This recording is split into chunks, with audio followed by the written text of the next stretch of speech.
Vía Pública. ¿Cómo están ustedes? Muy buenas noches, bienvenidos a Vía Pública. El gobierno, ustedes saben, ingresó al Congreso un proyecto temprano que propone un retiro alternativo de los fondos previsionales, asegurando que con esa iniciativa no se haga justificable entonces la aprobación del quinto retiro. La nueva iniciativa del Ejecutivo considera retiro, pero solo en 4 casos, como mecanismo para saldar pensiones alimenticias, deudas arrastradas por servicios básicos, como ahorros para la adquisición de viviendas sociales o para pagar deudas con créditos hipotecarios. También hay uno para sistemas financiero y no financiero. Hay un asunto técnico que hay que resolver. Cómo se valida la contraparte cuando, por ejemplo, alguien va a retirar y justifica su retiro para pagarle a un acreedor no financiero.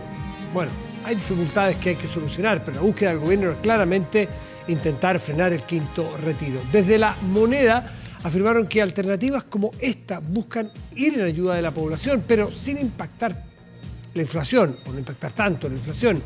El proyecto ingresa con discusión inmediata. Vamos nosotros también de manera inmediata a la mesa, porque tenemos uno de los protagonistas de hoy.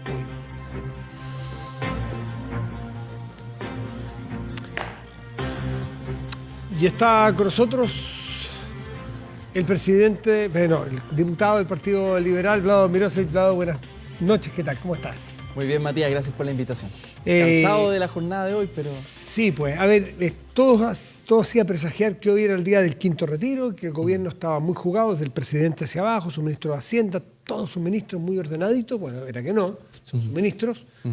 Y la duda era qué pasaba con el quinto retiro por los efectos macroeconómicos y por los efectos políticos, que era que su propia coalición o sus coaliciones, son 2, le dieran la espalda a algunos de ellos. Y el gobierno esta mañana sale con una alternativa, que es un retiro más acotado y más restringido. Veámoslo por el punto de vista económico primero. Sí. ¿Cuáles son los efectos que podría tener si se aprueba el retiro que propone el gobierno? Sí. Bueno, no por querer hacer un bien uno va a terminar haciendo un daño a muchas familias chilenas. Ya el ministro de Hacienda nos decía que si se aprobara el quinto retiro original, podíamos llegar al 15% de inflación. Y entonces aquí el gobierno tiene que tomar una decisión, yo creo que la tomó bien, que es decir, no podemos destruir la economía. Si destruimos la economía, ninguno de los cambios que prometían mayor justicia social van a ser posible realizarse. Por lo tanto, un gobierno responsable tiene que cuidar la economía. 15% de inflación genera un drama que ya lo estamos viendo. O sea, en supermercados hay algunos que ya han llegado a más de 5.000 pesos el litro de aceite. O sea, estamos hablando de una situación que va a golpear primero a los más pobres, pero luego a todo el resto. Entonces, el gobierno no puede destruir la economía, porque eso significa no poder hacer las reformas sociales en adelante. Entonces, desde ese punto de vista, tampoco podemos dejar a las familias chilenas solas. Entonces, ¿qué se hizo? Una alternativa responsable, una alternativa que acote el retiro a cuestiones como, por ejemplo, papitos corazón, o sea, cuando hay pensión de alimentos, esto le llega directo a la mayoría de madres, ¿no es cierto?, para financiar a sus hijos, pero también cuando hay deudas de crédito hipotecario, o deudas de consumo, o deudas en salud. Es decir... ¿Deudas impagas o quien tenga una deuda comprometida hacia adelante? Por ejemplo, alguien que tenga un crédito hipotecario, esté al día, esté pagando, sí, igual tiene una deuda, porque es a 20 años. Sí. ¿Ellos pueden? Pueden. Es que la gracia es lo siguiente. Nosotros tenemos que ayudar a lo que más asfixia a las familias chilenas, que es la deuda. Tenemos que ayudar en eso. Porque además, ojo, ¿por qué se focaliza en qué se puede gastar? Porque no queremos producir inflación. Pero, Vlado, si es que alguien saca plata y está, vamos a suponer, una familia que está apretado, pero está llegando y está pagando sus cuentas, está pudiendo ir al supermercado, está pudiendo pagar su crédito hipotecario, por ejemplo. Sí. Y viene el retiro para pagar crédito hipotecario, le va a quedar la plata que tenía disponible para el crédito hipotecario para consumo. Y eso va a ir a afectar la inflación. Por lo tanto, no es tan así que esto no va a consumo, porque la plata sí va a ir a consumo. Sí. Porque la que yo tenía disponible para un crédito hipotecario, la puedo hacer con el 10% o con el porcentaje de retiro y el resto queda libre. Sí, pero es reducido el impacto en la migración, a diferencia de que se hiciera un retiro de libre disposición. En esto yo confío harto en el ministro Marcel, que es una persona seria, que va a ser el guardián de la economía, que esto ande bien, porque las reformas hay que darle viabilidad. Y si la economía anda mal y las familias chilenas lo están sintiendo en el bolsillo, eso afecta las reformas más estructurales que queremos hacer. Entonces, el ministro ha dicho que esto no compromete significativamente la inflación. Hoy día estamos llegando al 10% de inflación. Claro. Entonces, ojo, estamos en un escenario de fragilidad internacional, de guerra. Por lo tanto, si el gobierno no es responsable hoy, aunque no reciba todos los aplausos, pero si el gobierno no es responsable hoy, mañana, pero no mañana en los próximos años, pasado mañana, vamos a tener un país con muchas dificultades económicas. La situación económica está compleja, frágil, hay que andarse con cuidado. Entonces, ¿eso significa dejar a las familias chilenas sin nada? No. Por eso que el gobierno dice, vamos a presentar una alternativa, pero una alternativa que no nos lleve al 15% de inflación. Pero, Vlado, paradojalmente, la semana que acaba de pasar el gobierno planteó un proyecto de ayuda a las familias, ¿no es cierto? Sí. Chile apoya. Sí. De 3.700, si no me falla la memoria, 3.740 millones de dólares, que es una cifra que se dice fácil, pero es una inmensa cantidad de plata. Sí. Por lo tanto, el gobierno y el ministro Marcel ya había hecho un plan de ayuda a las familias. Sí. Este que presenta hoy día, que es de en torno a 3.000 millones de dólares, es porque está entre la espada y la pared, porque en libertad de acción, por así decirlo, Marcel no hubiese permitido este proyecto. Entonces, ¿hay una derrota política del gobierno porque sus propios partidarios no lo iban a apoyar? No, pero yo te diría al revés. Es decir, el gobierno logró alinear a un mundo parlamentario que no es fácil alinear, porque, claro, tiene una demanda inmediata. Alinearlo no era decirle voten en contra, como dice el presidente y sus ministros. Sí, y así fue hoy día en la Comisión de Constitución. Pero después porque estaba una alternativa. El retiro acotado. Sí, de todas maneras pero creo la gracia es poder aglutinar a los tuyos sin darles un premio de consuelo, sino que la convicción y creerle al presidente y creerle a su ministro. Esta es una de las votaciones más difíciles, por lo demás. Yo creo que en esto teníamos todos claridad que gobernara quien gobernara, iba a ser muy difícil. El Congreso, en general, no solo el Congreso, la economía, la migración en el norte, el sur. Es decir, todos sabíamos la dificultad y la fragilidad en la cual se está gobernando. Me parece que si un grupo de parlamentarios le dijo al gobierno, nosotros estamos dispuestos a no ir por el retiro definitivo porque entendemos que no por hacer un bien, como dije, vamos a hacer un daño al final a la economía general del país, necesitamos una alternativa. Yo creo que eso es legítimo. Y el ministro de Hacienda dijo, perfecto, hagámoslo, pero con este límite, mantengamos que esto no genere una inflación que se nos descontrole, porque además la inflación es como el cáncer de la economía, es difícil de parar, muy difícil. Entonces, esto al final va a afectar incluso a la propia gente que nos está escuchando y que quiere sacar el retiro. Si no controlamos esto ahora, ustedes mismos mañana van a estar criticando al gobierno por el descalabro económico. A ver, varias cositas. Una, tú dices, se sabía que iba a ser difícil por la situación internacional, por la situación doméstica post-pandemia. Sabemos, ¿no? La economía está muy frenada o viene en curso de freno, pero lo que los presidentes en general en nuestro país no tienen por qué suponer que las dificultades se las van a poner sus propios socios. Y esto le pasó a Sebastián Piñera y a Gabriel Boric ahora. Sí. A Sebastián Piñera sus propios aliados le hicieron la vida imposible y lo hicieron hacer igual que esto, un proyecto de mal menor de retiro en el segundo, ¿lo recuerdan? Sí, sí, claro. Ahora el presidente Boric lo mismo, sus propios aliados. ¿Qué está pasando con la política? Que los aliados de los presidentes lo dejan en la estacada a los presidentes. Sí. A ver, yo creo que son escenarios distintos. Efectivamente, Sebastián Piñera nunca logró ordenar a su propia coalición. No es el caso de Gabriel Boric, que es una buena noticia lo que pasó hoy día desde ese punto de vista. El gobierno, si queremos hacer cambios de verdad, todos los cambios del apruebo, por ponerlo en un amplio sentido de la palabra, de ese 80% que fue a votar, por cambios tranquilos y razonables de todas maneras, no creo que nadie estaba imaginando cambios que iban a comprometer ni la estabilidad del país, ni mucho menos, pero cambios profundos. No son posibles hacer si es que no hay salud económica y no son posibles hacer si es que no hay gobernabilidad. Entonces, si es que uno promete cambios, tiene que prometer gobernabilidad, que era el debate que teníamos hoy día en el Congreso. Se pagó para el poder mantener gobernabilidad, pero costó, o sea, pero fue el costo, los 3.000 millones de dólares de permitir un retiro que no le gustaba a Marcel ni al presidente Boric, es el costo que tuvo que pagar para ordenar su ley. Pero es una buena noticia para el país, porque el debate que yo tenía hoy día con varios parlamentarios, yo les decía, si nosotros terminamos aprobando este proyecto, fuera del descalabro económico que puede traer, el del quinto retiro. El del quinto retiro original.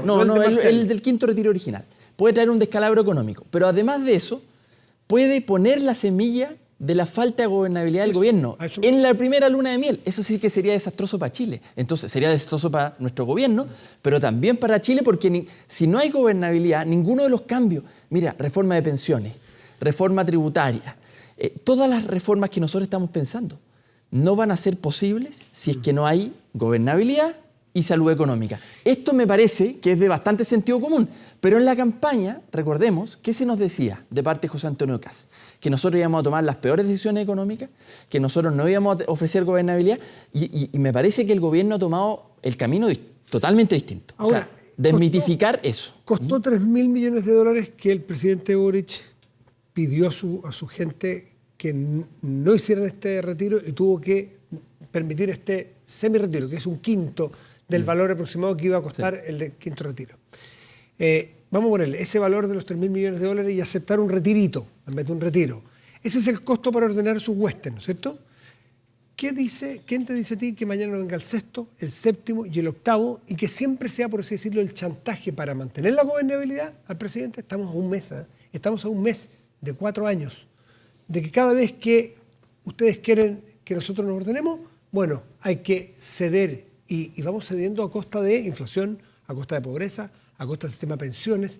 Entonces, ¿hasta qué punto la gobernabilidad queda garantizada? Sí, no, la gobernabilidad no está garantizada ni en Chile ni en ninguna parte del mundo, sobre todo en un escenario en el que estamos, internacional, muy complejo, muy frágil.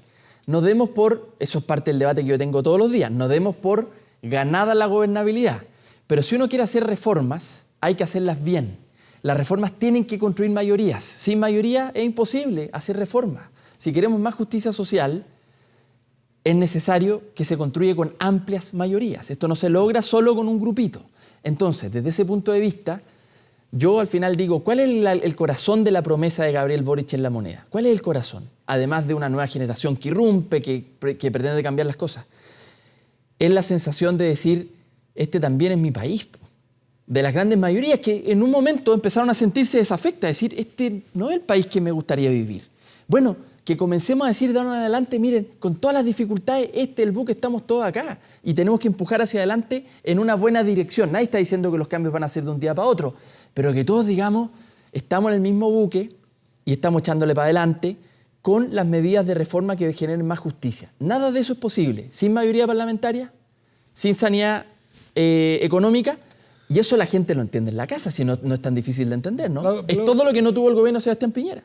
Por último, esta tarde escuché un debate aquí en Canal 24 Horas. El diputado UDI, Guillermo Ramírez, dijo que si el gobierno no garantiza, a través de un compromiso, la heredabilidad de los fondos, de los ahorros de las personas y la inexpropiabilidad de esos fondos, va a apoyar el quinto retiro. El quinto retiro, no este más chico acotado, sino que el original. El original, el que algunos llaman el de Pamela Giles, por así decirlo. Sí. ¿Ah? Es un poco el rótulo que tiene, para entenderlo bien. ¿Qué puede pasar? ¿Hay posibilidades de que el gobierno garantice que los ahorros van a ser heredables e inexpropiables? Sí. A ver, yo se lo he escuchado al presidente varias veces. De hecho, diría lo contrario. No he escuchado a gente del gobierno que diga que va a nacionalizar los fondos o que los va a expropiar en una reforma de pensiones. Lo que pasa es que vamos a fortalecer el pilar de ahorro colectivo. Eso es lo que hay que hacer. Pero hacia adelante. Hacia adelante. Pero lo que está acumulado en las cuentas de las personas... Y aquí es importante que la gente que nos escuche lo sepa. Nadie va a expropiarle ni un peso a nadie. Eso es una campaña del terror, porque además quiero decir, no va a ser fácil gobernar porque también aquí va a venir un boicot. Un boicot de aquellos que no quieren que estas reformas más estructurales avancen. Entonces nos van a querer boicotear. Una de las cosas que han dicho con fuerza es que vamos a expropiar. Yo les digo, no les vamos a tocar ni un peso a nadie, porque el presidente se comprometió en campaña y porque, sinceramente, en los debates internos que hemos tenido en el gobierno, nadie está pensando en eso. ¿Ustedes son partidarios de que esos ahorros sean heredables? Yo creo que sí. Respecto de lo que ya está reunido, esa plata nadie la puede tocar. Perfecto. Nadie la puede tocar. Ahora, también sepamos que solo con el sálvese quien pueda, reuniendo solo tú por ti mismo tu propia plata, vamos a tener pensiones bajas. Entonces necesitamos un pilar de solidaridad. Sin duda, sin duda. De ahí para adelante. Ya existe. Existe, pero es menor. Sí, hay que ampliarlo. Pero eso ya es mixto el sistema. Eso es de aquí para adelante. Ahora, de aquí para adelante, nosotros creemos de que la solidaridad intergeneracional entre hombres y mujeres, jóvenes y más viejos, puede ayudar entre ricos y más pobres, y tiene que ser un pilar de seguridad social contundente. Ahora, de nuevo, nadie le va a tocar un peso a la gente que ahorró, ni un peso. Eso no está en discusión. Vlado Veloso, muchísimas gracias por estar esta noche con nosotros. Bien, muchas gracias a ti, Matías. Hacemos una pausa, ya volvemos, espérenos. Chile es más que una ciudad y estar donde quieras es posible. Hoy los horizontes se expanden para todos. Nuestra red no para de crecer. Ahora también en 5G para darte más y una mejor conexión. WOM, nadie te da más.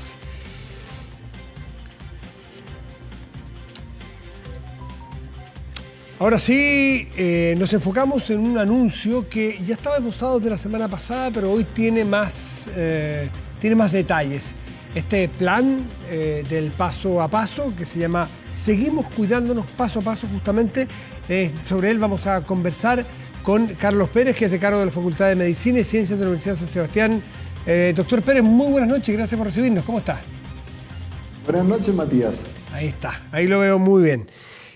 Primero, del general al particular, ¿cómo ve usted este nuevo plan, sus complejidades de difusión, de que lo vayamos entendiendo, de poder generar, no temor, pero sí que haya sensación de que hay que cuidarse? ¿Cómo ve usted este plan?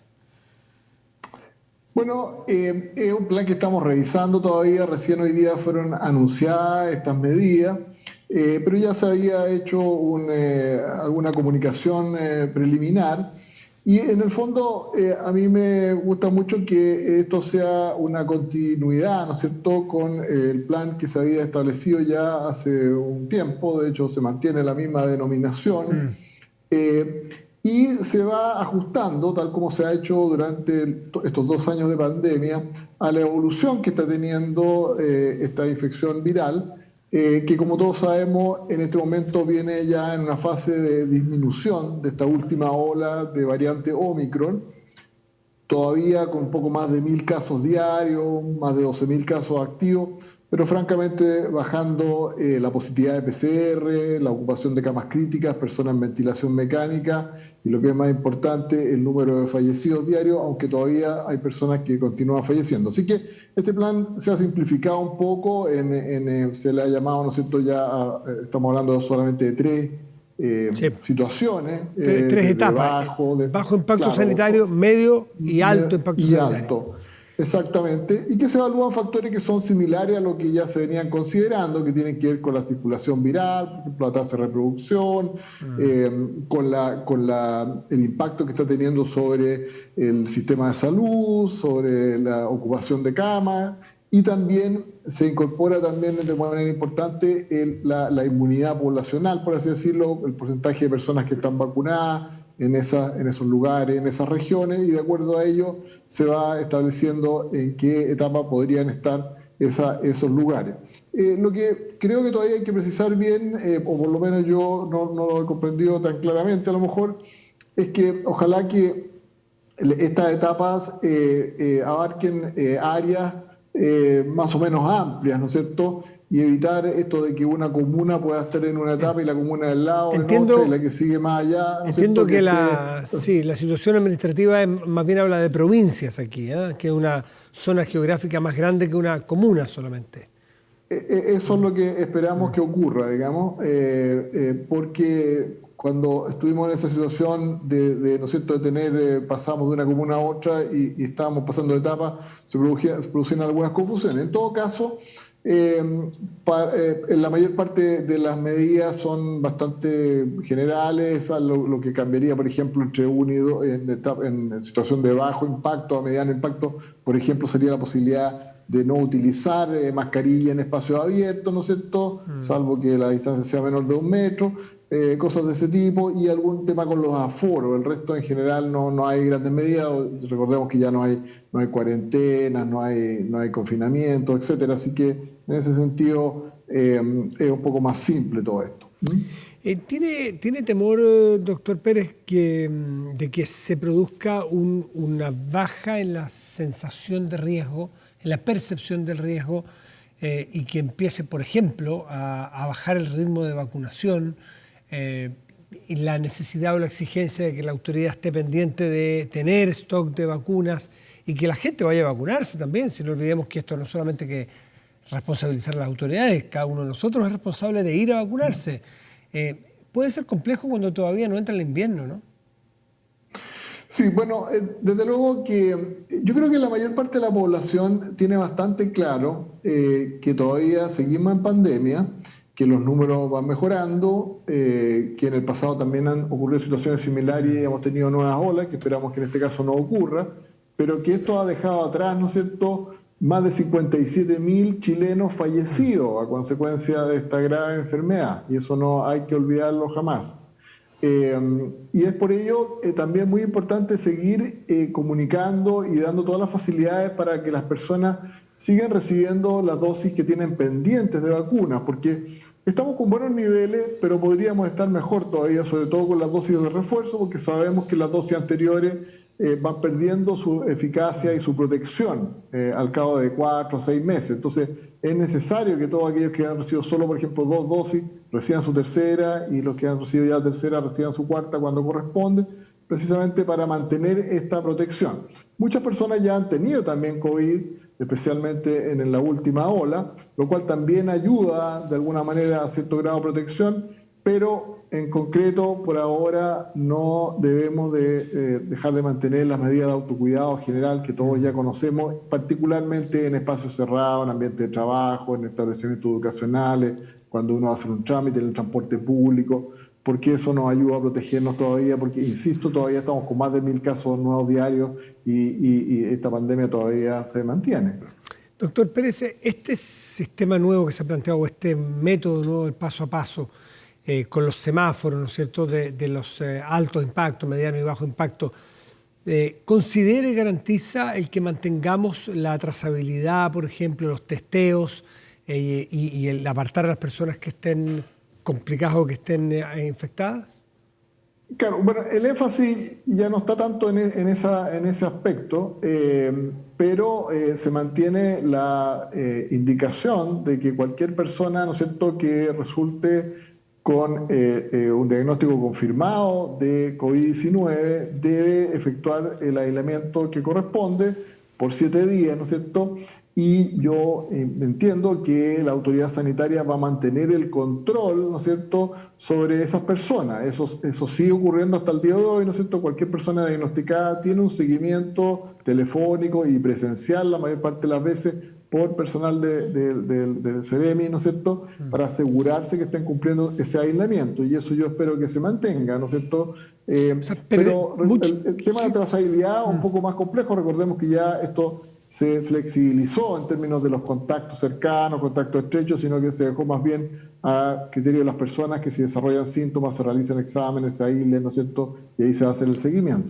¿Qué dice este plan respecto del ingreso de personas a nuestro país en las fronteras, por ejemplo, aéreas, en los aeropuertos básicamente? Y hay hay más de un aeropuerto internacional operando, no sé si hay otros que estén hoy, pero Santiago, que es el más grande. ¿Qué es lo que dice allí?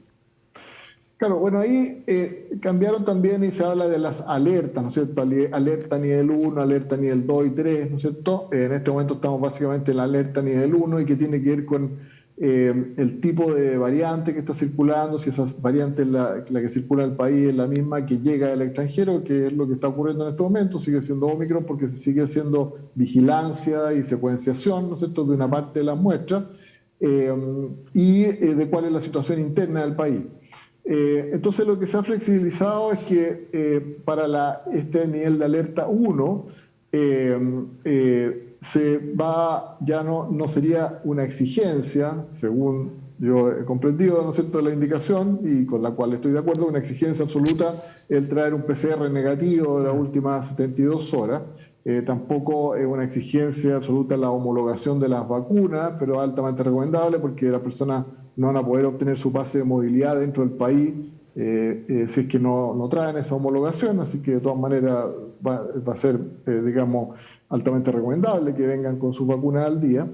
Pero eso puede cambiar inmediatamente si, por ejemplo, se reporta circulación de otras variantes en algún otro lugar del mundo, Claro. o si definitivamente empiezan digamos, países cercanos, empiezan a tener nuevas variantes, bueno, ahí las cosas pueden cambiar a nivel de alerta 2, 3, qué sé yo, y podemos volver a una situación similar. Así que en suma, y lo otro, recordemos que se abren las fronteras, ¿no es cierto?, terrestres a partir del 1 de mayo también, entiendo que es la fecha en que se va a realizar eso. Por lo que estuve leyendo yo de este instructivo, son 15 páginas o 19 páginas, son varios los factores que permiten pasar o indican que una comunidad, que una provincia, por ejemplo, pase de bajo impacto a medio o de medio a alto o que regrese a medio. Y por ejemplo, se miden, los niveles, bueno, de porcentaje de camas UCI que estén utilizadas, es decir, utilización hospitalaria, que el R, o sea, el factor de contagio que tengan las personas, el nivel de vacunación, el casos nuevos, en fin, hay un montón de variables.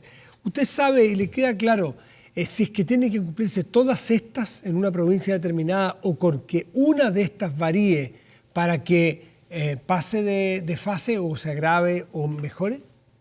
Claro, mire, eso sí, puede ser un poco complejo eso. Hay algunos gráficos que lo ilustran bastante bien y como señalaba, una es la tasa de reproducción efectiva, o sea, cuántas personas un infectado, el R efectivo cuántas personas un infectado puede llegar a infectar, ¿no es cierto?, teóricamente. Si es más de uno, es pandemia, menos si de es más uno, de pues uno, endemia. ya pasamos a medio, de ahí para adelante es medio. Lo esperable es menos de uno, o sea, porque además cuando el R efectivo es menos de uno, una infección tiende a extinguirse, digamos, a desaparecer en una comunidad. Eso es lo que ocurre en enfermedades infecciosas en general. Lo mismo las consultas por enfermedades respiratorias, la ocupación de camas críticas en términos porcentuales en la región o a nivel país. Sí.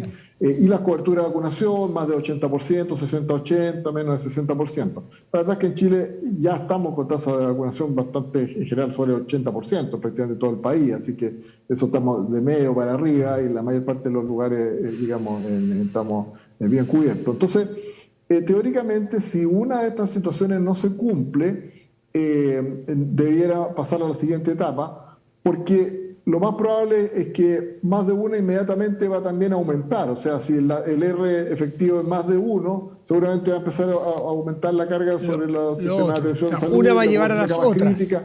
Exactamente, por lo menos esa. La tasa de vacunación no, digamos, porque esa viene por otro lado.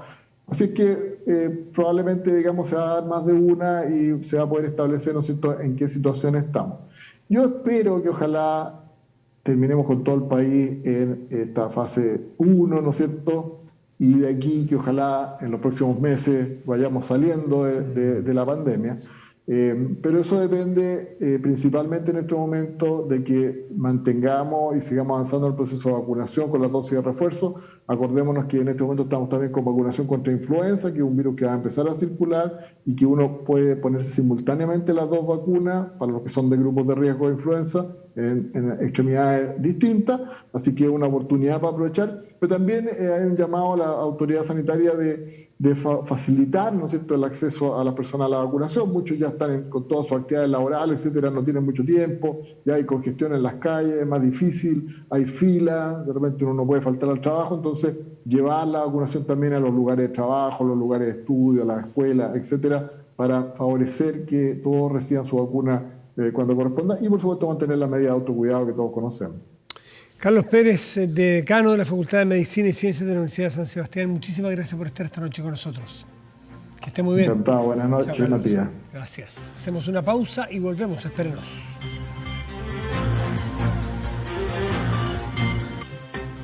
Protéjase de la delincuencia con Tepillé, vigilancia en tiempo real de cámaras de seguridad con audio disuasivo para su empresa, alarmas Tepillé con cámaras conectadas a su smartphone y botón de emergencia móvil para su hogar.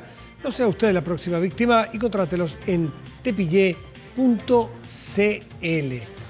Vamos a la pantalla grande de nuestro estudio, revisamos las noticias destacadas de este momento en nuestro portal de noticias. Veamos qué es lo que hay aquí. Anuncian corte de agua para 2 comunas. Empezamos, nos habían anunciado esto y esto está aquí ya. 2 comunas de la región metropolitana. Suspensión será desde esta madrugada. la suspensión de servicio será para Peñalolén y Macul. Más detalles en 24horas.cl para tomar medidas o para tomar conciencia, que son las dos posibilidades que tenemos frente a esta crisis. Vamos al tiempo. Vamos al tiempo y tenemos ya en la región metropolitana 9 grados con 3 décimas y nubosidad parcial. Ahí está. Esto es para mañana, perdón. Sí, y en los próximos días en la región metropolitana tendremos despejado 27 grados y el jueves despejado máximo 26 grados. Todo esto en la metropolitana y revisamos otras dos regiones. San Antonio y región de Valparaíso tendremos 19 grados como máxima y cielo despejado. En tanto en Castro, en la isla grande de Chiloé, región de los lagos, estará nublado y una máxima probable de 15 grados. El más reciente trabajo de la banda Red Hot Chili Peppers, Unlimited Love, se transformó en el disco de rock más vendido en lo que va del año, según la lista Billboard 200. Se trata del 12º álbum de este grupo, que ha vendido hasta la fecha cerca de 97.000 copias, solo en los Estados Unidos, completando además 16 semanas en el top de las listas. De fondo, Black Summer, el primer single de este disco que cuenta con John Frusciante como guitarrista, quien no había sido partícipe de la discografía desde 2006. Con los Red Hot Chili Peppers despedimos Vía Pública. Muy buenas noches y gracias por venir.